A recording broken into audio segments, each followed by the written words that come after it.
It's color commentators and cribbage. It's the outdated wrestling hour. Yeah.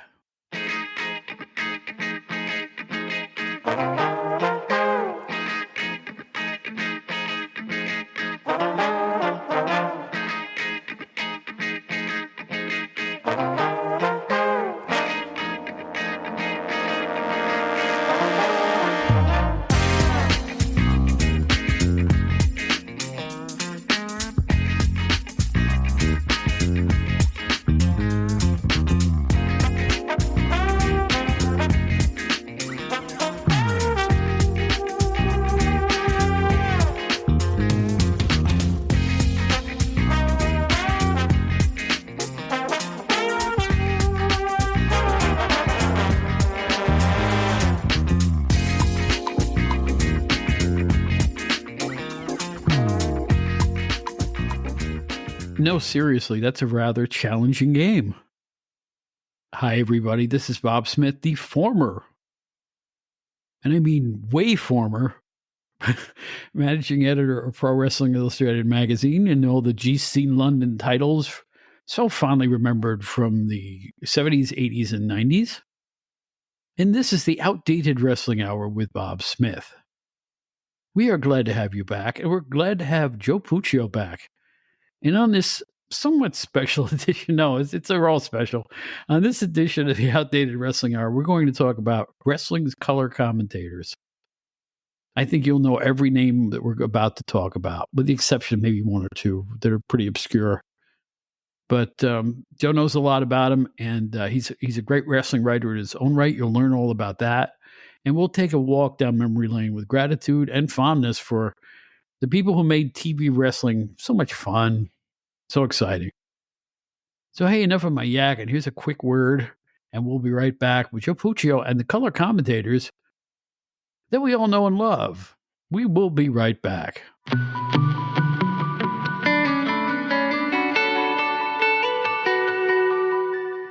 This is Joe Walsh. One thing I do when I'm not playing rock and roll is get on the air as an amateur radio operator. Also called ham radio, is a communication service provided by ordinary people just like you and me. We have a national emergency communication system in place 24/7, 365. Find out more about amateur radio at arrl.org/What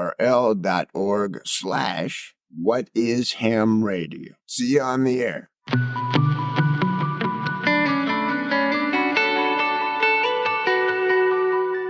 Hey, Joe, is this your third time on the show?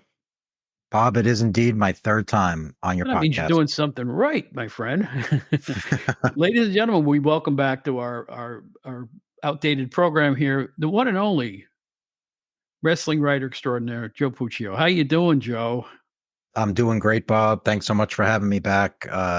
I had a blast the first two times, and you know what they say, third time's the charm. So let's hope that's the case. Well, I needed somebody with your expertise because we're going to go back. And I think this was your idea. So I'm going to give you a tip of the cap I'm not wearing right now, because you came up with the idea when I think we talked about announcers a long time ago. And even at that point, you were saying, well, what about the color commentators? And that was a really good point. I mean, nobody talks about the color commentators. There's been a lot of them, good ones, bad ones, in between ones, and the WWF had 1,000 of them.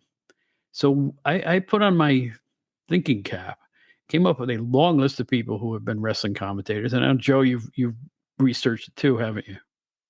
I have. I've done a little bit of homework as well, and I mean, yeah, I've just felt like we spoke about the play-by-play men, and you know, you have to have what's a play-by-play man without a good color man by his side. So I thought it was fitting that we discussed this as well.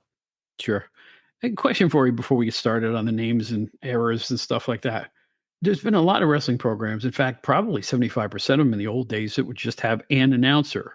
Like a Gordon Soley would be the sole announcer on some of his shows. And McMahon did it alone a lot. Yep. But somebody changed the game in the early 80s. And we won't let the cat out of the bag on that. But my question to you is this. Since the announcer and color commentator became in vogue and most people used it, how did you feel about the change? You think it added to the broadcast? Do you think it's more colorful? Is it worse? What do you think? I'm definitely on team color commentator. I think it really did add something. There is something to be said for somebody can go out there and do a solo broadcast. I think it takes a lot of talent, a lot of expertise. It's not an easy job. Um, and I mean, we all know if you want to talk about somebody who really revolutionized it, you look at someone like Joey Styles with ECW back in the day. He pretty Mhm. much, he pretty much had that entire show on his back. But if I had to choose, I would say two men in the booth is really the sweet spot for me. I think once you go over two, I think then it starts getting a little murky. Too many voices in the booth. But I think two is the perfect number. That's a good point. Recently, I can think of the NWA series when it was on YouTube, and they had Joe Galley doing play-by-play with Velvet Sky, and then they stuck Austin Idol between them, and it was a Yeah, cluster. It was terrible, and I think it was all Austin Idol's fault. To be honest with you, he's one of those guys who puts himself over every time he opens yeah. his mouth, and he knows no other way of communicating. It's just too much. And there are times when you even have more than three. I mean, there have been times over the years where they'll throw like a fourth guy in there, and it's just you don't even know who's talking half the time. It's way too much. But I'll play devil's advocate. When NWA used Galley, Velvet Sky, and Tim Storm, it was cool. Okay, yeah. I thought that worked. And they didn't talk over each other. The Yeah. other trio was talking over each other. And you could tell it was a bad vibe. And Velvet sounded legitimately angry, not angry, but annoyed the entire time she was there. Classic color lines. Will you shut up? Things like that. Right. Yeah. Yeah. You don't know what's real, what's not. Yeah. Yeah. I was sorry to see them. I don't know what's going on with the NWA. I mean, everybody's walked away from there one way or another, and it's just not the same. But that's off topic. We'll Yeah. get back to what we're talking about. Now, before we start, I'm going to start in an odd way. We'll go back to 1972 because you and I both grew up on the WWF, right? Correct. Okay, so we go back to 72. Vince McMahon replaced Bill Cardill on the Championship Wrestling program. I don't know if All Star Wrestling was around at that point too, but those were the two syndicated programs they had. Okay. And he worked alone for a couple of years until about 74, 75. I don't know if I have the years right, but I know I have the names right. The first color man who worked with him was, and get this, Antonino Rocca. Wow. Oh, Captain, I like the way it's going here, brother. He had a thick, Italian accent. He took his shoes off on every show. They'd show his feet in socks. You had to see it to appreciate it. Now, was I bothered by it? No. But I look back on a couple of the tapes that still survive of that today, and I'm like, wow, he was just in the way, But Yeah. I think the idea of the color man was new to that whole organization at that point. But he was the first. Did you ever see him? I did not. I believe I heard that he did that, but I don't think I've ever seen any of that footage or that audio. Did he do was he just a straight color commentator? Did he Yeah. sort of like Yo, he load couldn't it do one play spot? by play. There's no Oh, way. right. Yeah, yeah. Yeah, if you look it up, I'm sure there's some on YouTube or on Peacock, and I think it'll speak for himself. The idea was to bring a popular major star in. So I think they did that for 18 months, maybe 2 years at best. Okay. Next was Bruno Sammartino. That worked. Bruno brought all his credibility to the color. He was straight meat and potatoes commentary. Bash the bad guys, praise the good guys. But it was Bruno, and everybody loved Bruno up east, and I thought that worked very well. Now that you had to have seen, right? I have. Now, I know what you're talking about there, but what about Bruno in the later years when he did the color with McMahon Right. in the mid 80s? Did you feel the same way about his comics? I know he had a lot of detractors for the end of his career. I don't think he heard anything on the mic. Hmm. I mean, that was him. That was his style. He wasn't going to adopt a broadcasting style. He was Bruno. Yeah. It was unpolished, but by the same token, I think he put over the angles, and I think he, was effective in his sincerity about things he didn't like even then, even Yeah. when he was on the stick. So I liked Bruno on the stick. Now, do you remember who replaced Bruno? I'll tell you. He's looking at the sky, so I'll just tell him. Pat Patterson. Ah, Patterson. Okay. Mm-hmm. or as Craig Peters used to refer to him, Pats Patterson, because he had this thing with his tenses. Like he would add S's on the words, like, "Oh, he's getting into big troubles." It's like it's just the way he spoke. A little French Canadian thing there going on. But I liked him a lot, and I liked it because he got into two major feuds while he was at the desk. He was at a feud with Ivan Koloff, another feud with Angelo Mosca, and a third major one with Sergeant Slaughter. That was awesome. That cage match goes down in history as one of the great MSG moments. Have you seen that? Oh, many, many times. One of my favorite matches, one of the matches that I saw when I first got into wrestling around that time. And not only did Patterson add S's to the end of his phrases, he removed them too. If you remember how Sergeant Slaughter was going banana. Yeah. You remember that. But yeah, I liked Patterson too. He wasn't your typical, he didn't exactly have a lot of technical ability, didn't have a lot of finesse, but I thought he brought something to the table. I thought he was really interesting. I thought he was very entertaining to listen to. I like Patterson.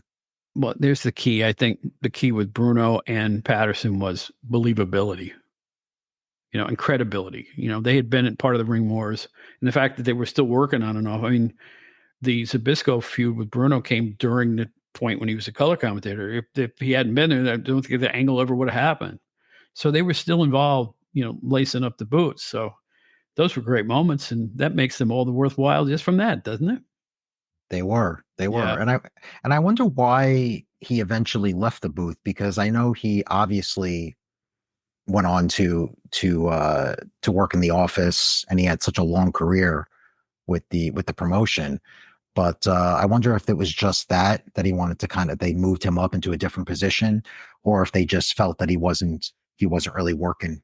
I think that you were right in the positioning thing because they were really expanding at that point. Yeah. In fact, Vince left the secondary syndicated show and he replaced himself with Jack Reynolds. Yes. And the color man at first was Angelo Mosca that nobody remembers. And then a big piece of history, because you know who replaced, and we might as well go to this next name. You know who replaced Angelo Mosca working with Jack Reynolds? Who's that? Jesse the Body Ventura. Oh, Ventura was okay. That was his color debut. Okay, I didn't realize that it was Mosca that he replaced. Mm-hmm. Magic, right from the word go. And he got better when I hate to say it because I'm a big Jack Reynolds fan, but not WWF. Okay, I just think he sounded out of place there. He sounded kind of old school. Didn't even know holds, Jack didn't. That's the truth. He really didn't know how to describe things. Like he would describe a body press as a flying smash or something. You would just make it up. I like Jack though. I loved him on. He was the first announcer I ever saw. Right. So I love Jack Reynolds. That's just the way it goes. You never forget your first love, and that show that he was on was my first show. So here comes Jesse with Jack Reynolds again on Primetime Wrestling. Jack eventually got replaced by Gorilla Monsoon. Yes. That's where the magic really started. I mean, and he had somebody to bounce his, weird comments off of, and Gorilla would get upset when he said something, fiery or acerbic or something like that, or bashing like Tito Santana or somebody like that. Will you stop? Will you stop? That exactly. was Gorilla. Right. But you know what? And then after that, we know about the Heenan thing. But I can't help but think that Jesse Ventura, even secondary to his talent on the stick and the way he would describe things, which was really good, but he really brought the heel sensibility into the broadcast booth for the first time on a big scale. So he's like the Wilt Chamberlain of color commentators in that, he changed the way the game was played. And he really flung open the door to a whole new style of calling wrestling. I couldn't agree more. I know with these type of lists, we try not to say who's the best, who's the second best, rank him and stuff like that. But I will say that for my money, Ventura was my personal favorite color man of all time. His heel sort of persona, I feel it was just right. He didn't go too far with it.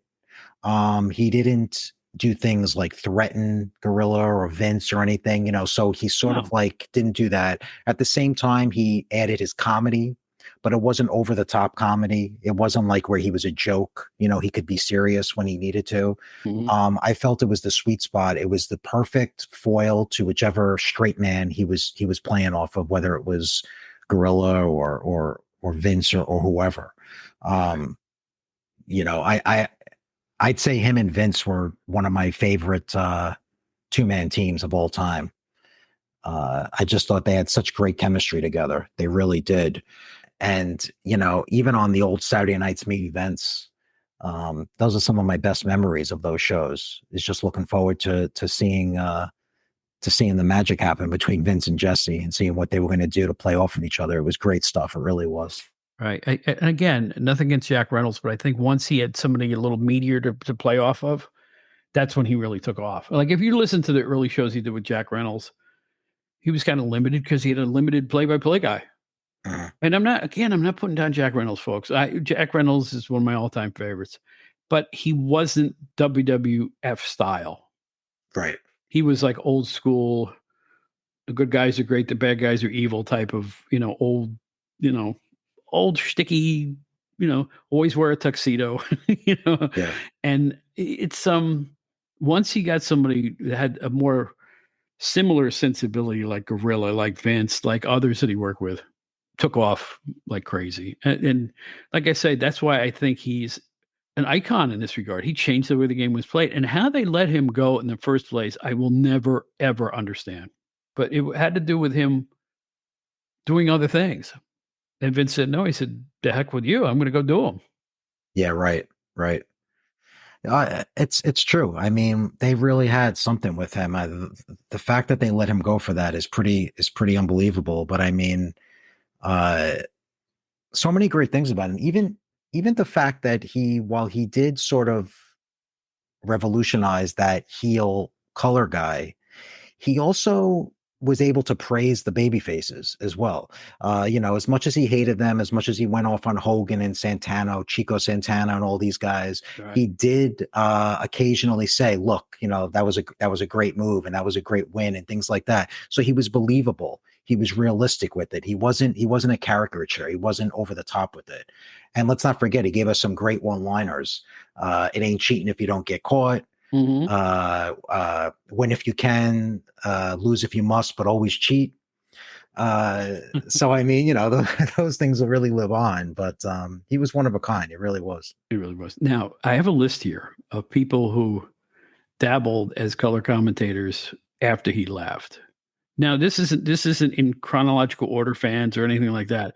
This is just a bunch of people they put in that secondary seat, depending on, and they had more shows. They still had the 2 syndicated shows. They had a third one. What was it, Wrestling Challenge or something like that? Yep. And then all the Wrestling cable Spotlight, stuff. I think. Yeah. Wrestling Spotlight, all those shows. But so they had Randy Savage, Roddy Piper in that seat. They had Kurt Hennig in that seat. They had Jim Cornette in that seat. They had Shawn Michaels in that seat. They had Doc Hendricks, who was really Michael Hayes, in that seat. They had the Honky Tonk Man for a brief period of time in that seat. And on and on. They had Pete Doherty. Yes, the Duke of Dorchester. The Duke of Dorchester. But what? I think McMahon thought he was funny because that was Chinese water torture. Yes. Mm-hmm. I don't mean to speak poorly of anyone, but that was lousy. It was terrible. And others. And then thankfully along came Bobby Heenan. You're right. Before I get to Heenan, I want to mention a couple of the guys that you just spoke about. Mm-hmm. Randy Savage and Roddy Piper. Right. Because I always sort of compared the two in the color commentating because they're both great examples of two unbelievable performers, two fantastic workers, great heels, obviously, who just, it didn't translate to commentating.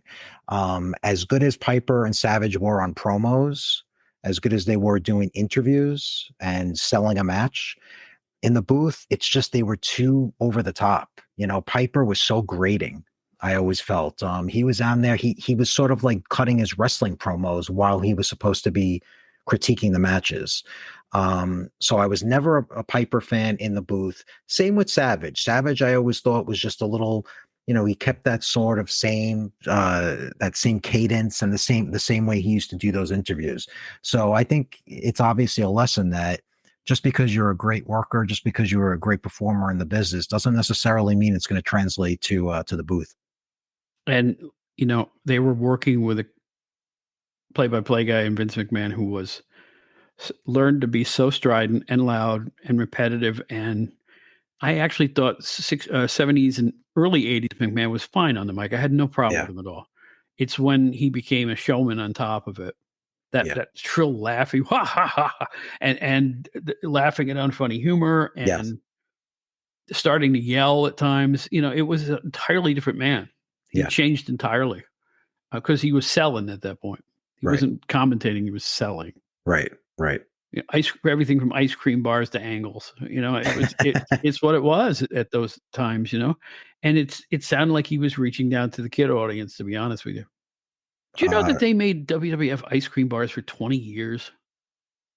I didn't realize it was that long. It's 20 years. I researched this. The original product was out for 20 consecutive years.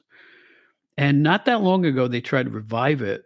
They tried to revive it with a new company making, it was called WWE ice cream bars, but they weren't ice cream bars. They were sandwiches. Yep.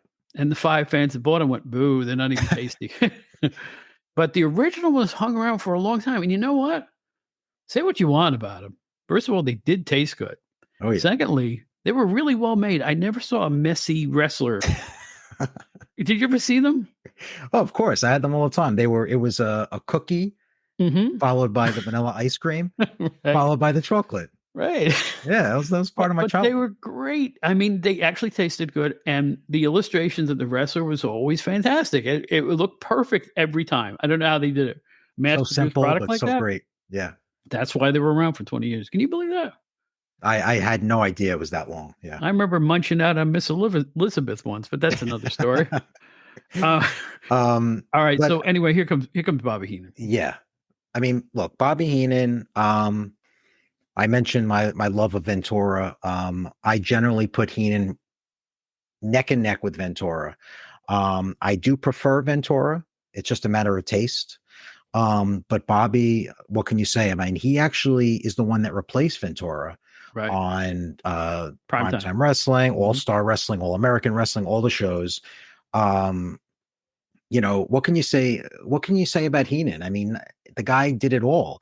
He was one of the greatest managers ever, one of the greatest color men ever, and the guy was a great wrestler, even though he's not really remembered for that. Oh, he was a great wrestler. I say that all the time. Try to find some tape, and they're not hard to find. Dave Dynasty has old WWA tapes from Indianapolis where he would get in the ring and do 6-man matches and stuff like that, and he could work. He really could. He was one of the most underrated talents as a wrestler ever. He was a great light heavyweight. He was great, not good, not decent. He was great.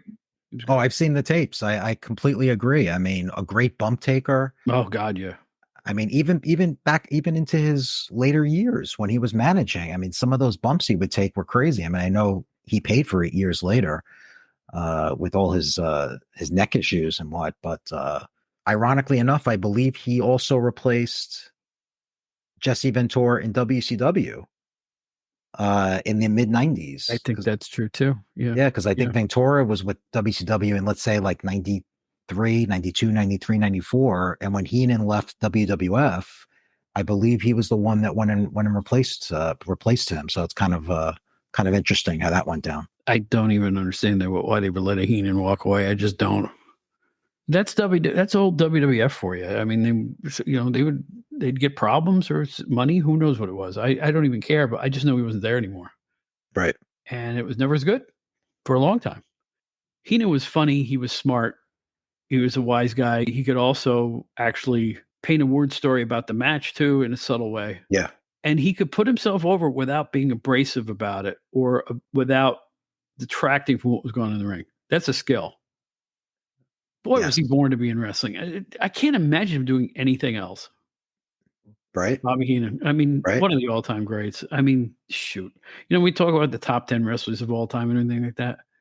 When you put the whole package together, How can you not consider him one of the all-time greats at everything he ever tried? He's an astounding guy. He was not a big man, but I'll tell you what, the things he came up, Pretty Boy Bobby Heenan, the Weasel Bobby Heenan, Bobby the Brain Heenan, depending on what league he was working in at the time.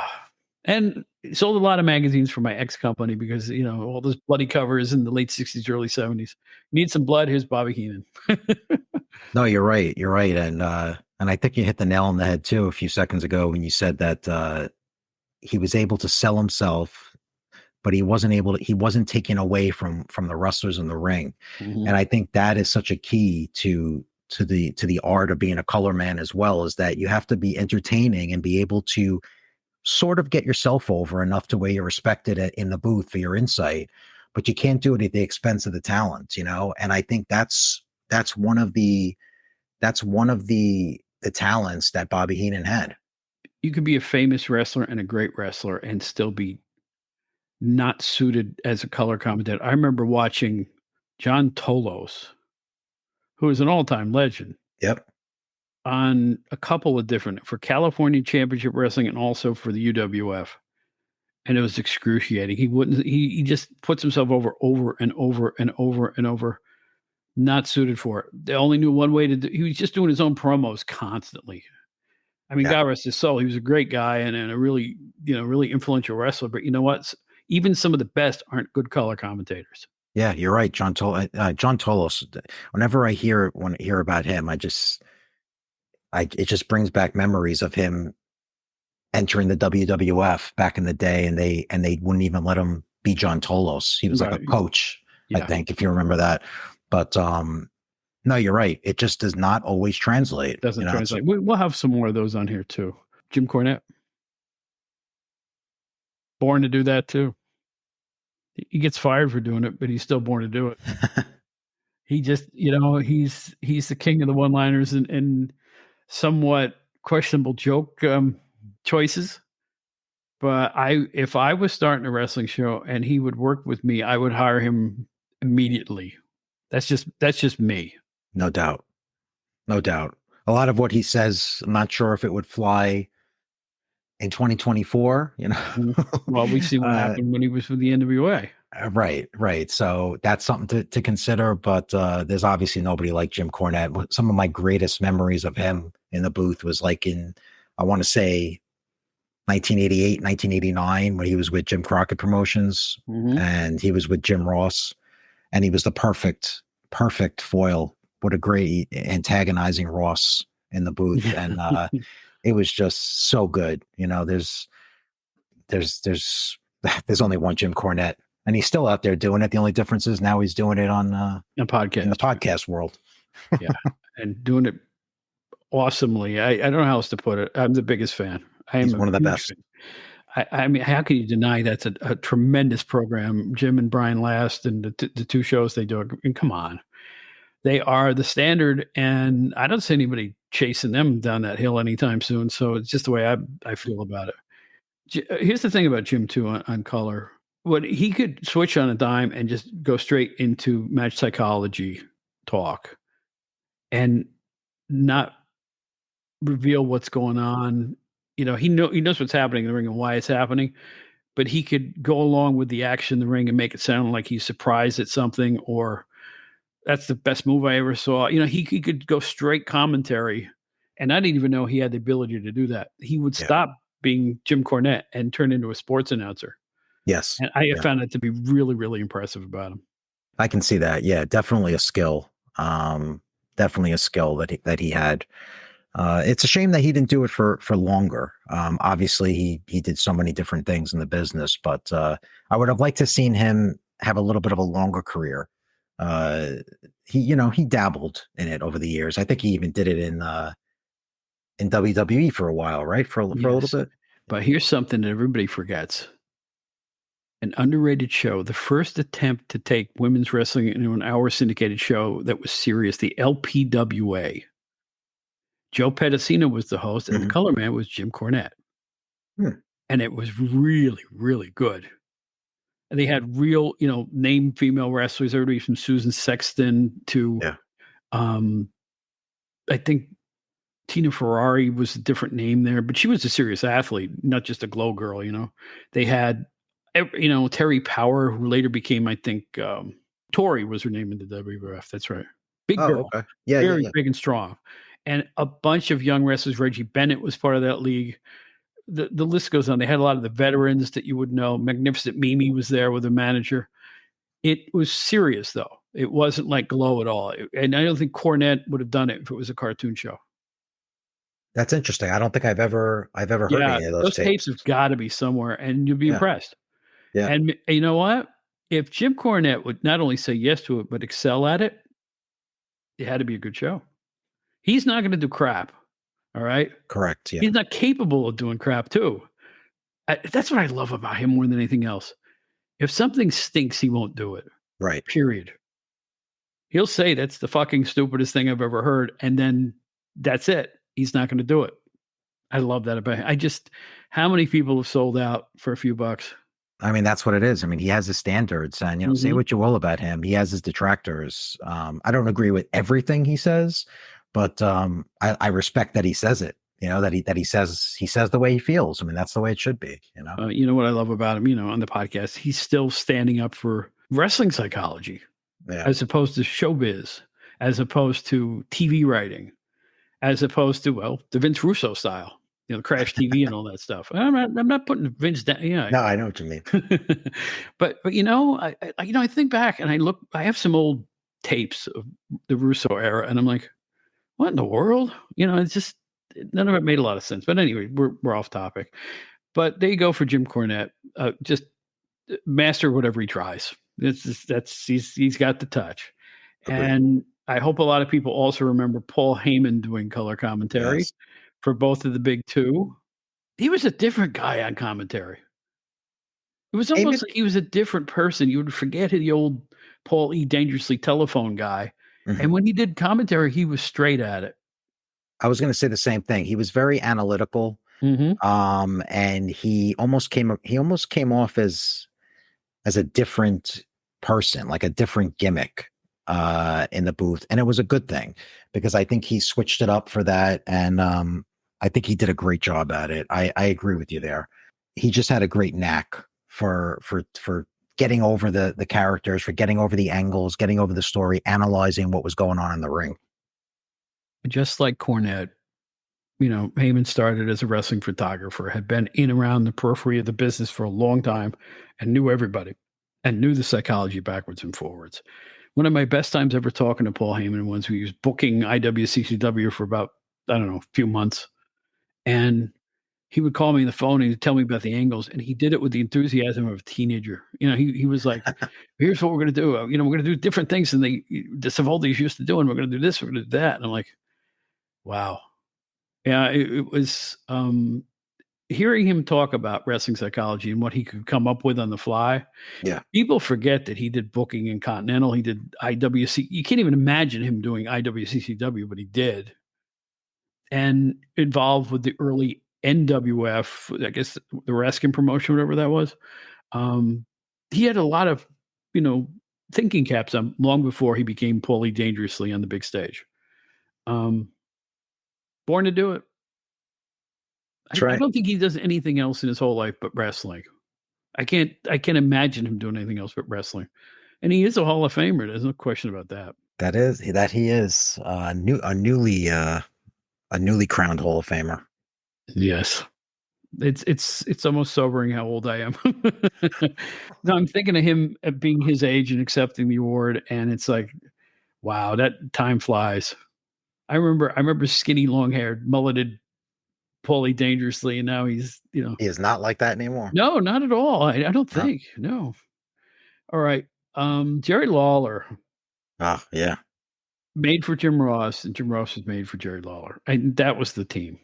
Lawler did color with other announcers, and it wasn't quite the same. There's something about that blend. Yeah. Something about that blend that just worked like gangbusters. I mean, Lawler's funny. He writes a lot of jokes. He can be sarcastic. He can be serious. He can be a heel. He can be a face. And again, another guy who can't picture doing anything else but wrestling. Right.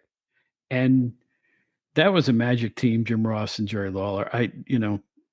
Some people consider that the standard.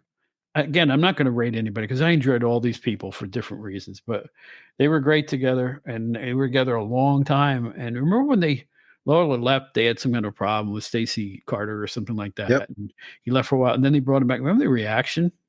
Mm-hmm. I rest my case. Yeah, absolutely. I think when he left, I could be wrong, but I believe that was when they replaced him with Joey Styles for a while, right? Might have been. I believe so, Yeah. for which didn't work. But Lawler, I think like what you said about Lawler and Ross, I think for wrestling fans that grew up during the Attitude Era, that is their standard. Everybody considers them the top team for that generation. They were great. Much like with Cornette, I don't know how a lot of that would translate nowadays if Lawler was an announcer. Stuff, the double entendres and stuff like, oh, look at the puppies and things like that. Obviously, that wouldn't probably go over too well nowadays. So I think it was tailor-made for the Attitude Era. Right. So it was a match made in heaven as far as that goes. One thing I did not care for was when they decided to, years later, sort of turn him face in the announcing booth. And I kind of get why they did it, because he was so over and people were laughing at his jokes and the fans loved him and he would come out and he would get a bigger ovation than some of the workers. Mm-hmm. But to me, it's just like it lost a little something when he was cheering on the baby faces. And I felt like you had to have that heel baby face dynamic in the booth. And when they tried to sort of, make him a little bit more, going for the good guys, things like that, that really didn't sit well with me. But I get it. It's sort of like the same thing with Ric Flair. How Flair, everybody loves him as a heel, but in all his comebacks, they had to make him a face because who's going to boo Ric Flair at a certain point? So it was kind of like the same thing with Jerry Lawler. That's a really good point. Same with Lawler and Flair, in that they became faces just for being around that long. No other reason. No other reason. They entertained people while they were being heels at the same time. It's like, so when they got older and changed roles, all of a sudden they were all-time favorites. Isn't it funny how that works? Yeah. Of course, he was a favorite mostly in Memphis, but Memphis and WWE were two different animals. Right. It's one thing I loved about the Memphis territory. It's the same guy in two different places at the same time. He'd be a face in one and a heel in the other. And it didn't translate. No. Of course, Memphis was the king of territories when it came to Phantom title changes in some small town. And then, they wouldn't even recognize it or talk about it. And the next month, the title would change back in that town. You know what I'm saying? It's just only in wrestling. Oh, yeah. Memphis. Memphis. Do you remember in, like, I want to say 2010, 2011, by the way, when Lawler and Michael Cole sort of switched roles, when Michael Cole became the heel and Lawler became the face? That was such a strange dynamic. Having Michael Cole be the play-by-play man, but be a heel, and have Jerry Lawler doing color and being the face, it completely screwed things up. I think they quickly realized how bad of an idea that was, and I think they scrapped I think they ran it in the ground. Yeah. That's all. They ran that in the ground. I don't, I think the fans were kind of into it, to be honest with you. You think so? They ran it in the ground. I wasn't interested in that either. That's not a high point for me. No. It's a bad idea gone wrong. Well, I also didn't like it when, didn't Steve Austin beat the hell out of Michael Cole one night? I do think that they ran an angle and Austin had been a face and he turned heel again and beat the crap out of Michael Cole. Yeah. For 5 minutes. It was terrible to watch. It was awful. It was ugly. A guy who can't defend himself, a little guy, big guy. It's not fun to watch. Larry Zbyszko. Yep. You knew he was going to be good on color. Mm-hmm. A good talker. I mean, he's just. And you know what is amazing? Here's a guy who used to put himself over constantly, and the minute they made him a commentator, he never did it. He kept it in the ring. He kind of focused on the matches. And it was his wealth of experience and knowledge that put him over. He sounded middle of the road on those, WCW primetime shows. So I thought he was a good choice. I like him personally. I think another guy born for the business. I love the way he talked his way into Bruno Sammartino's life for real. I mean, that's as good as it gets, you know? So, yeah, he was fantastic on the stick once he turned heel. I used to love his heel interviews, but that's not the Larry Zbyszko we got as a commentator. We got a straight down the middle, serious commentator who, when things got exciting in the ring, he would levitate his volume just a little bit without screaming. Yeah. Good job. Not like today's guys. He would sound excited, but he kept it toned down a little bit. I don't know if that makes any sense. No, like it he didn't does. have to yell into the mic at all. He never did. Yeah. Yeah, a little understated. Yeah. No, I enjoyed Zbyszko. And then they brought him, WCW brought him back, I think, during the NWO phase.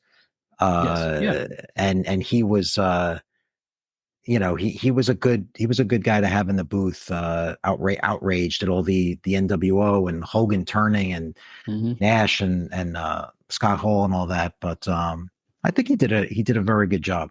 Yeah. In that role. Yeah. I wonder how many people remember that period. Some must. Yeah. And because I also wrote down next to him the name of Steve McMichael, who I understand is not doing well. Yeah. Not doing. But I will say that I don't think a lot of people have fond memories of him on color. I'll just put it that way. Mm-hmm. It was fun. He used to dress his little dog up every week. And I forgot about that. Was pre-NWO. He dressed the dog up, and and then he joined the Horsemen. So I don't know what else to say, but JBL. I was always a fan. I think he was a little polarizing. A lot of people didn't like him. I liked him. I thought he was. I'll be the first to admit that I had reservations when I saw that they were transitioning him into the booth, and he was getting out of wrestling, and he was going to be doing the commentary. I didn't think it was going to work, but I have to say, I thought he did a fine job. I thought he worked well with everyone. Thought he had good insight, and yeah, I really thought he was. I think it was around that 2005, 2006 period that he came in, and I think he was a nice addition. I'll tell you what, he was what I call a bouncer, in that he would move from doing pure heel commentary or heel views, and then go when the match got hot and heavy, he could describe what was going on from a wrestler's perspective. And you know what? That's what makes a lot of these ex-wrestlers so good on the mic, is that they had a perspective for what was going on in the ring that, like a normal person wouldn't. Like, I remember Ron Martinez was a color man for the old NWF with Jack Reynolds from Cleveland. He was the promoter's son. Okay. Basically probably why I got the job. I'm not putting him down for it, but that's how it worked out. He was also a color commentator in the IWA, which tried to go national in the mid 70s. He was okay, but you know what? He didn't have the JBL flair. And even though he was born into the business, he didn't work in the ring. Yeah. You can only have the perspective of a serious wrestling match if you were a serious wrestler. And that was JBL. Right. The master of the clothesline, by the way. Oh my God. Oh, was it the clothesline from hell? I think it was clothesline called? From hell. Oh my gosh. Does anybody even do a clothesline anymore? that's considered passé, I think, nowadays. Yes, maybe it's considered too dangerous. Yeah. You do it wrong, and it's going to hurt somebody. That's the thing. Yeah. That and the neck breaker, the front lock neck breaker that Blassie used to do. I think it's too dangerous. If you do it wrong, you could really hurt somebody. I think that's why a lot of the old school holds are done now, because you could really mess somebody up doing that stuff. Hey, even a simple, what we think of, what the non-wrestler would think of as a simple move, like a hip toss. Yeah. Even a hip toss is, you don't see that often anymore, because that's wrestling though. Well, I mean, serious, anything Greco-Romany is not going to be, well, even that's probably not Greco-Roman. Beal throws, hip tosses. You still see a lot of whips into the ropes. You don't see a lot anymore is guys getting their heads bashed in the turnbuckles. They used to do that all the time. That seems to be passé. Yeah. Body slams seem to be passé. Remember when you could win a match? What's that? Remember when you could win a match with a body slam? Sure. you could win a match with a small knee drop. Yeah. Like 1, 2, 3. A lot of guys use that as a finisher. But I go back so long, you young punk. I go back so long, you didn't need a finisher. You were just a good wrestler. You could finish a match any one of which ways. Now, get off my lawn. No, but seriously, that's another way wrestling changed, the finisher. I'm going to do a show on that. You and I are going to come back and do a show on that psychology. I think that would be a good show. That'd be awesome. You didn't need a finisher in the day. Seriously, you would have I holes know. you would go to, but you didn't need the same finisher. And the mindset that overcame wrestling is you could only win with the finisher. Correct. There's some meat on that one. Meat on that bone, baby. I like it. Yeah, Joe and I are going to come back and do this. You're going to come back and do this show, right? Number 4. There you go. Joe and I are going to do that. We just came up with a show concept. See, this is how this works. It's great. All right, Don West. You know what? Why was he lovable? Because he wasn't lovable. There was something about him, an Impact or TNA, whatever you want to call it. He's like a carnival barker or a home shopping network host. Something worked there with Tenay. It just worked. I don't know if he could have done it anywhere else or with a different play-by-play guy, straight-laced Mike Tenay. But Don West, I thought he worked. I thought it sounded sports. You know what? He was like the ultimate sports fan thrown into a color commentary role. And you know what? He wasn't a mile-a-minute talker. He'd shut up every so often. Right. Not bad. May he rest in peace, Don West. I just thought he did a surprisingly listenable job. I agree. I think I could sum up Don West with one word: passion. He exuded passion with everything with everything he said. He obviously, I think he got his start doing the hawking of the home shopping type stuff, or sports collectibles or things like that. Something so that's where he got that style. He was a unique guy, very passionate, and he never bothered me. A lot of people said he wasn't right for that broadcast, Live for Wrestling. I thought he worked really well with Mike Tenay. And I was sorry to see him go when they eventually, I'm drawing a blank now. I want to say maybe they replaced him with, wasn't Tazz, was it? Maybe, yeah. I forget who it was with TNA, but somebody eventually replaced him. And I just remember once he did an angle with Don where he got outraged at something that happened to ring and he quit. I think I remember that. I loved that angle. Yeah. I loved it. You know why? Because the announcers these days do not get outraged over outrageous things they see. And I think it's realistic when someone just says, this isn't why I got into wrestling. He said something like that. This is not why I got into this job. And he walked off. Yeah. Great angle. Great angle. And I think there's something to be said for these guys that are in the shoot world who are really friends. Guys like Tenay. I know Tenay and Don West were really close off camera, going back to Gorilla and Bobby working together, with such good friends. I mean, I think there's a lot to be said for that. The guys that have a relationship off the air, 9 times out of 10, they'll have really good chemistry. And I think that was something to be said for Tenay and Don West.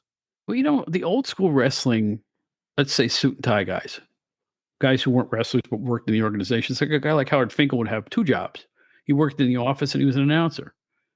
I think Don West was similar to that. I think he was doing merchandising or part of it and doing the announcer shtick at the same time. So those guys who are really, really a part of the scene there, I think they have a tendency to succeed when they branch out a little bit. Right. A lot of wrestlers had 2 hats on. I could think of a bunch of names in WWE even that, there was one guy who was a wrestler and an agent at the same time, those type of things. Yeah, yeah. So, when you tend to be part of the scenery, I think it helps your credibility when you get behind the mic. Yeah. All right. So we got into Tazz. Or did we talk about Tazz? Just last guy I thought would be a great color guy. Last guy. I go back with him to Marius of Oldies IWCCW when he was a Tasmaniac. And then there was a tag team called the Tasmaniacs. They got a doppelganger for him, and they made a tag team, growling, drooling Tasmania Devils. Oh, wow. I don't remember that. Yeah, I was there. I interviewed, forgive me, I forget the name of the manager, but they didn't talk back then. They just kind of growled.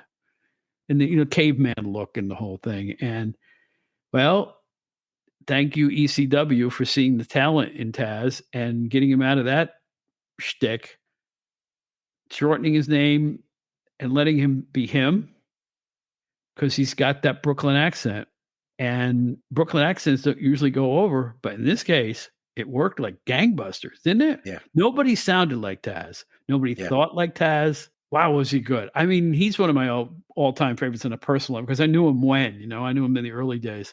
And to see him rise and become the suplex king and then going the color commentator, which is something I never thought he would do, mainly because of the accent he had. Right. Oh, but it worked. It worked. He was probably one of the best at insider style commentary, or at least commentary that sounded like, I'm going to tell you something, and this is the truth about the matter. And he would go on about things.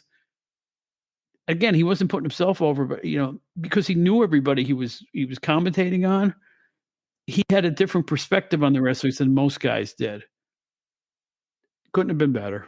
I'm a big fan of him even to this day. Yeah. And he hasn't changed. You listen to him, he's the same guy. Whoever thought to put him behind a microphone is genius. I don't know who came up with it, but wow. I've never been so happy to be surprised as it was with Tazz, who, by the way, is one great guy. He's a fabulous guy. Yeah, I certainly remember when he was the Tasmaniac back in the day. I just don't recall him like you had mentioned earlier on in his career in the tag team. But it only lasts about 5 minutes. Right. Yeah, I think to echo what you're saying, I think even today, I think he does a tremendous job with AEW as well. I mean, he's a breath of fresh air on that show. Absolutely, yeah. Yeah, he really is great. He's very natural at it. He's very free. He's very realistic. It's sort of like you're having a conversation. He's very conversational in the booth, and I think that's something that really that really is one of his skills. He's really good at that. And you're right, because to look at what he started, the gimmick that guy started with, he was this like frothing guy that no shoes in the ring, and he was this monster just going and beating everybody up, to becoming this guy where I guess, this Italian dude from Brooklyn, where he's doing commentary. It's pretty amazing. Watching Dreamer and Tazz go from the IWCCW days to where they became has been one of my big pleasures, because they were really great guys. I met them when they were breaking in, and I'm telling you, watching them advance, and they're both still around. Yep. You got to love it. I mean, exceeded my expectations, I'll tell you that. And they're great guys. They're just awesome guys. If they hear this, they'll probably laugh at me, but they were very friendly and very, very personable, even in the day. And I'm glad I got a chance to know them a little bit. So Corey Graves, I'm just going to list some names here. We'll get your thoughts on them. Corey Graves. I think Corey Graves does a really good job. He started off, I thought, a little shaky when he first made that transition from wrestling because of wrestling injuries, and they put him in the booth. I wasn't really sure at first, but I think he does a fine job. He doesn't bother me at all. I think he has some good insight. He has really good timing. I think he works well with Michael Cole. I like Graves. I don't know. What is your opinion of him? At the beginning, I wasn't crazy about him, but I'll tell you this. They've just recently moved him to the lead announcer role on SmackDown. Yes. That's what he should be doing. You think so? Okay. I like him way better as a lead announcer than I did in Color. In Color, he was still kind of heelish. Right. Now he's kind of soft on the edges on SmackDown, and I'll tell you what, it worked good. And he's working with Barrett. Barrett takes over the heel guys there. So I love Barrett. We might as well just bring him up now. Barrett is another surprise. He was at NWA. He was on the NWA show as a color commentary, and I went, that works. I was pleasantly surprised, and now he's on the big stage. So, I think he's funny. I think he's got an odd perspective on things that's not jarring and it's not aggravating. Some of these heel commentators are just rude. He's not rude. He has reasons why he says what he says. I like that. He's different. He's entirely different. I agree with you. I think it's a little bit of like almost like an off-color wry type of humor.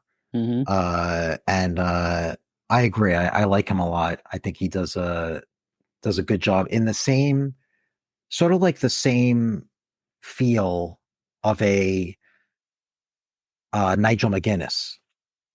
I think McGuinness is sort of like very similar to Barrett in that sense. They have they really analyze the matches, good technical prowess, good analyzing the technical abilities and things like that.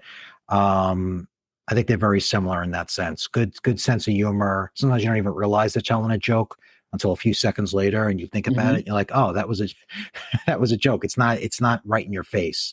It's sort of like underhanded, it takes you a few seconds to get what they're saying, but very good. Yeah. He doesn't detract from the broadcast. No, not at all. So another nice job from somebody modern. I have a couple that I'll throw out there quickly. Okay. First guy I want to say is a guilty pleasure, if you will. Maybe you don't think so, but Lord Alfred Hayes. I have him on my list. And it's funny. I was putting my list together just off the top of my head. All these names are literally without research. It's just who I remembered. And then I went, oh, yeah, Lord Alfred Hayes, particularly on like MSG cards and stuff like that, exactly. where they would let him do color as opposed to, he was the kind of the foppy Englishman on the Tuesday Night Titans. Yes. But he wasn't awful. He had the perspective of a wrestler because he was a good wrestler. Yes. People forget that about him. They thought he was just a character. He worked for like 25 years. Right. I'm one of Alfred Hayes's biggest fans on the mic, simply because, like I said, I know he's not going to win any awards for the best color guy out there, but what I always loved about him was, if you really think about it, it was a strange sort of gimmick, because he was really doing the heel persona before it was a thing, even before Ventura. For some reason, if you ever go back and watch those MSG shows where he would be in the booth with Monsoon or whoever it was, he was playing the heel, which was strange because otherwise he was this distinguished Englishman who, spoke so proper and everything was, this and that. But for whatever reason, he just took it upon himself to root for the heels. And it just was very unlike what you would think he would do. You would think he would be for the faces. And I always enjoyed that about him. Not the most technically adept guy, but he really, really entertained me. And I thought he was very unique for that time. And who can ever forget too, not that it was in his commentating, but his every week you would see the promotional consideration or by the following with him. I mean, that stuff for people that grew up in that time period, how can you ever forget that? It was classic. Fry baby, fry daddy, and fry mommy cookers. and Brian Solomon says, I forget what the name of the product was, some kind of mental, use it before you stalk. It was, I think it was Stetson. Yeah, Stetson. Use Stetson it before you stalk. He sold merchandise, I'll tell you. I remember Lord Alfred, though, as a heel manager in other leagues. At one point, he comes out and he has a cup of tea, and he goes, this tea was prepared in a barbaric manner. He never raised his voice. That's why I used to love the way the British guys used to just... Steven Regal was that way, too. He just come out and sneer. Or William Regal, whatever you want to call him. I loved him when he first showed up because he would just sneer. Boo! He was over just being... How can you Americans eat these filthy hot dogs? It was just, I love that stuff. That's the old school heat, boy, Yeah, absolutely. Yeah. Big fan. All right. Let's keep going down this list here. I'll just say Pat McAfee next. In the AWA, for a while, when they went to ESPN, they had Lord James Blears, another Englishman, badly mistimed. Yeah. Too old school for late 80s, early 90s. It wasn't the right guy. Tally ho, it's just Vernon Gagne was old school, and he hired old school announcers, Ron Trongard, this guy. For a long time, his announcers were like, all the guys on the syndicated show for all those years, they were all older men. I think Vern liked that. And, he had Lord James Blears was a promoter and a wrestler and all that stuff. And he had a lifetime in wrestling. But as a commentator, nothing wrong with it. But I don't think he added anything to it either. And he'd come up with weird things. Like they had a thing with Colonel De Beers and Jimmy Snuka. And at one point, De Beers, I think he did sort of a DDT on the outside of the ring, and Snuka came up bloody. And Blair's just like, oh my God, he looks like an abattoir. And I'm like, this is not working. And listen, it wasn't that bad of a deal. I just wanted to bring him up because he did have an extended period there. And if anybody else remembers him and laughed at him the way I did, then that's a good thing. Too bad he was only regional because Dave Brown was a great color guy in Memphis, a tremendous color guy. Natural. He was the area weatherman. He was a very homey and very knowledgeable and took it seriously and never made fun of it. And was so straight that he was appealing. I don't know how to put it. There's nobody else like Lance Russell and Dave Brown as a duo. And I just want to give him a tip of the cap, even though most people listening probably never saw him. Yeah. But I'll tell you what, he was real good, real good. And here's somebody a lot of people probably didn't see, George Crybaby Cannon, who worked in Indianapolis doing color and in Canada for his own league called Superstars of Wrestling. Former heel manager who was really good, really verbose, and could really put people over. He wasn't a self-promoter, but you could tell he was a wrestling promoter. There's a difference. These are the biggest superstars. These are the best this is the best that. That type of guy. Right. So I give him a tip of the cap. Now, in Florida, Gordon Solie used to host Championship Wrestling from Florida. He had a couple of color guys. One was an ex-wrestler named Buddy Colt. And he had another guy, I guess he was a collegiate coach, something called Coach John Heath. One of my favorite wrestling announcer moments ever was when they had the very straight-laced Buddy Colt and the coach try to call a Kevin Sullivan during his evil period with Mark Lewin and other guys in the ring when they're just decimating the guys and hitting them with pipes and smashing them and running them out in the ring. And it's wild. And these are two guys that were used to calling holds. And these two straight-laced color guys trying to call this match is one of the funniest things I have ever heard in all my years watching wrestling. It just was so absurd. That's not in the rule book, is it, Coach? That type, it's just, as one guy hits another guy in the head with a pipe or something. It was the silliest, most wonderful moment. If you guys can find that tape out there, dig it up, because Championship Wrestling from Florida, the Kevin Sullivan's Army of Darkness taking on some jobbers, as announced by Coach John Heath and Buddy Colt. So beautifully absurd. It was just not even close. It was wonderful. So I'm sure I'm the only one that remembers this, but it's worth, if you ever run into it, you'll thank me later, because it's really, really good. They didn't know how to call it. Like watching a gang war in the ring, Right. One of them goes, I think the coach went, this is getting a little out of hand. Meanwhile, it looked like, the usual Kevin Sullivan, Mark Lewin fracas, That's it for me. That goes down the majority of my list. There's other couple names in here, like they tried Brian Saxton for a while in WWE. Samoa Joe in WWE was pretty good as a color man. Yeah, he was all right. Yeah. The only other name that I had on my list that I jotted down, and again, he wasn't really a full-time color guy, but if you remember that occasionally they would have WWF would have Gene Okerlund in the booth. Yes. At a lot of the MSG shows, maybe the Boston Garden shows, right. when they would air those shows. And, not to repeat myself again, but I mean, another example of, come on, one of the greatest interviewers ever. I mean, his faces and his style, and he was, who was better than Gene? But in commentating,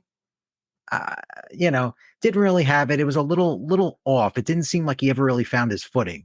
You just jogged my memory, because when they brought him in, yes, he was the second guy in the booth on one of the syndicated shows for a while when they first brought him in. See, I don't remember that. I just remember he definitely was in the house shows. Was. Okay, so I wouldn't have thought of him as a commentator, but he was. Yeah, and he had this way of doing it: a sunset flip and a victory roll, and that Mean Gene type of, like he was interviewing. He couldn't get out of that. And that's all she wrote. Everything is very, very high. Volume, as Gene would tend to do. Correct. Yeah. Who didn't love Gene Okerlund? I mean, it's great. Listen, I didn't appreciate a lot of the stuff the old WWF did when they got really shticky, but bringing Gene in was not bad, because how many of the local interviews were hilarious thanks to Gene. When Yeah. nothing was going on, Gene could entertain you. If you ever look on, you can go down if you look on YouTube and you see all those outtakes of Gene Okerlund, the stuff where he just cracks everybody up. He's doing the interviews, and there's so much footage out there of him just, saying something off color, and everybody just cracks up and they have to do another take. I mean, Gene was one of a kind. Vince really knew what he was doing when he poached him. I'm in Philadelphia, and I'm working for WCW magazine with Colin Bowman at that point. And Gene was on the announcing team at one point. And as the wrestlers were wont to do after the big event, they would all huddle in the same hotel and take over the bar, pretty much. So at one point, Gene comes strutting across the bar, and Gene Okerlund, fans are got like cameras, and he goes, "No photos, please. I'm in the bag." And I'm like, wow, what a thing to say. He was as funny anywhere he went as he was. I use that line all the time. "No photos, please. I'm in the bag." And I'm like, that's Gene. I believe it. That's my Gene Okerlund moment. It's like he was a revelation. Meeting him and meeting Bobby Heenan in that period, they were the same off camera as they were on camera. I am telling you. At one point, Colin Bowman and I are giving Bobby Heenan the Announcer of the Year award or Manager, whatever the hell it was. It must have been Announcer, the Color Commentator of the Year. And he just looks at me, going, "Oh, this is great. I'll put it right where it belongs, right next to my toilet." And it's like, it doesn't sound funny, but Bobby Heenan saying it, bust your sides. They were the same everywhere. I believe it. And you said before, what else you mentioned earlier? Oh, what else could you imagine Bobby Heenan doing anything else but wrestling? The only thing I could ever imagine him doing is maybe being being like a stand-up comic other than wrestling. What? That's really I say no to that. And I'll tell you why. I was talking to Joyce Postian, who's a guest who wrote the book about the AWA and all those great photos in it. Yep. It's called Ringside Seat for the AWA. If you guys haven't gotten that book, it's worth it. Look her up. It's a fantastic book. But anyway, she told me that, as she drove him around, he was the most normal guy. Really? Not a hard partier, not a wolf, the way she put it, he was afraid of the fans. Didn't want to mingle too much with the fans. He thought that the fans were out to get him because of what he was doing, in the ring all the time. So she painted a picture of him that I never would have guessed, that he could be very, very mild mannered. Just thank you, sir. No, sir. Hello, sir. But not around me. Because, when you're in the milieu, when you're backstage and you're doing wrestling related stuff, you are who you are. Right. I remember after introducing me to Jim Cornette, and it was just jokes. We started trading jokes because that's who we are. That's after love to tell jokes. And I remember telling a joke to Cornette, hoping he would laugh. And then I knew I flubbed the punchline. I went, because then I was telling a joke to Jim Cornette, and he went, "Oh." And I know he was just being kind, because it's like, I screwed it. I just screwed the pooch. Yeah. I just ruined the joke by going, and the punchline is one of those, and I blew it because I'm in front of a comic master. How can you tell a joke to a comic master? It's intimidating, right? Absolutely. I couldn't walk up and tell a joke to Eddie Murphy or Chris Rock. "Hey, I got one for you." No, I'm not in that league. I couldn't possibly do that. Right. So the same thing happened when I was talking to Jim Cornette one day in New Jersey. "Well, Mr. Puccio, would you please tell people out here where you've worked in pro wrestling, what you're up to, and all that usual stuff, and how people can get a hold of you and find you and all that falderall?" Sure thing. So I've done just a ton of freelancing over the years, whether it was the Wrestling Observer or the Pro Wrestling Torch and things like that. I was the wrestling writer for Royal Flush for many years before it folded. Right now, I'm pretty much putting everything into Generation XWire, GenerationXWire.com. I consider myself, I am a Generation Xer. That's people that were born in, let's say, I don't know, anywhere from like 65 to maybe 1980, 1981, things like that. Mhm. So I am right in there. And we cover everything. We cover wrestling, music, entertainment, sports, film, theater, everything that appeals to our generation. I do a lot of wrestling on there. Done a lot of interviews over the last few years. People like Tito Santana and Danny Davis and a lot of the old school wrestlers that have been kind enough to give me their time. A lot of interviews. So you can find me at the website. That's generationxwire.com. The email is generationxwire@gmail.com. We're on Twitter, Facebook, Instagram, even Threads, even though that doesn't seem to hasn't really taken off as No, much it as really people thought it hasn't, would. has it? No. Yeah, I mean it's I have some things coming up. I'm starting to do a lot of book reviews. I recently finished the a book by an author named Brad Balukajan called The Six Pack on the Open Road in Search of WrestleMania. It's a really great book. It's somebody who basically went out on the road and he decided to look up six wrestlers who appeared on the WWF card when Hulk Hogan defeated the Iron Sheik for the WWF title, and he just randomly went after Tito Santana, Jose Luis Rivera, the Masked Superstar, Bill Eadie, and people like that. And it's really interesting. Caught up with all these people, and I'm going to be doing an interview with him very soon, and that'll That's be up on my interesting. website. And the name of the book again? The name of the book is The Six Pack on the Open Road in Search of Oh, so WrestleMania. that's what that about. I have seen that, and I couldn't place what it was about. And now that you've explained it, I am super interested. I want to hear It's that. I literally just finished it yesterday, Mhm. and I'm supposed to be interviewing him either next week or the week after. So I'm really looking forward to that. I'm also supposed to be doing something with John Finkel, who wrote the latest Randy Savage book. I know The about that one too. Yeah. Mhm. Randy Savage book. But it's not even just wrestling. It's anything that appeals to our age. If you remember the 80s band Men at Work, I might be doing a show, a review of the show. He's going to be Colin Hay. Mhm. Colin Hay is going to be playing over in O'Hare in Long Island very shortly. So I'm going to be doing a review of that. So it's wide ranging, it's not just wrestling. And I try to, there's definitely a focus on wrestling, but we try to get everything in there as well. Very cool. And tell people where that is again. That's at the website is generationxwire.com.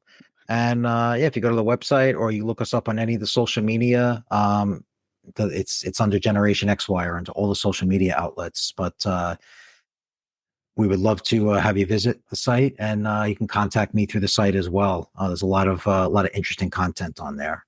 There is, and I'm glad you brought that up. Those are interesting topics. You got me hooked. And now I know what I'm doing in the next few weeks. In any event, have a wonderful time as winter turns into spring here in New York. Thank you, Bob.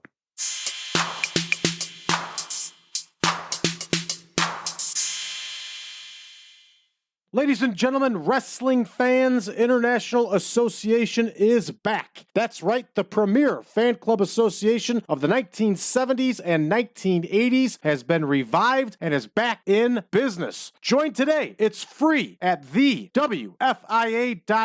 That's thewfia.org.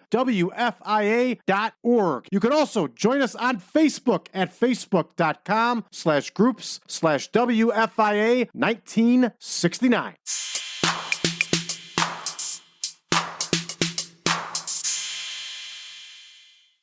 Another enjoyable conversation with Joe Puccio. That's number 3 for Joe, a Long Islander who's doing just great in his career, and it's great to have him back here. And we are going to follow up with the show with the topic we talked about. I think that's a perfect topic for a show.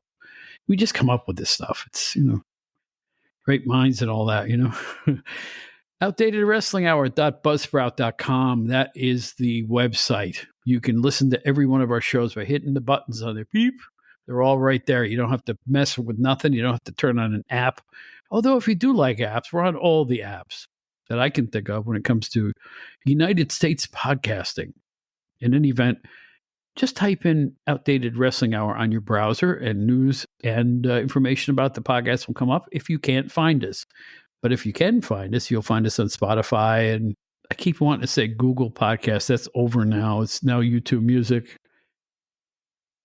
And TuneIn, which is a great place for podcasts.